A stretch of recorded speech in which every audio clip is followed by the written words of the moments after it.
құрметті Галфуд көрмесіне қатысушылар. Біріншіден, Қазақстан бірінші жыл осы жерде ұлттық павильонымызды ашып жатырмыз. Осының ашылуымен барлықтарыңызды шын жүректен құттықтаймын.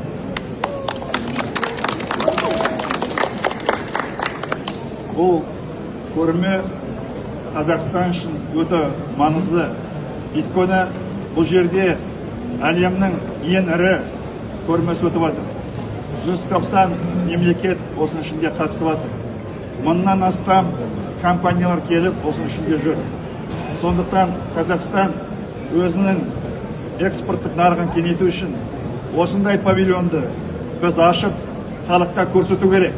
Осыны бүгінгі ұйымдастырушыларға, келген 30-дан астам компанияларға ерекше үлкен алғыс білдіремін. Ақырғы 2 жылдың ішінде рекордтық өнім алып жатырмыз. Бұндай болмаған, енді оны сату керек.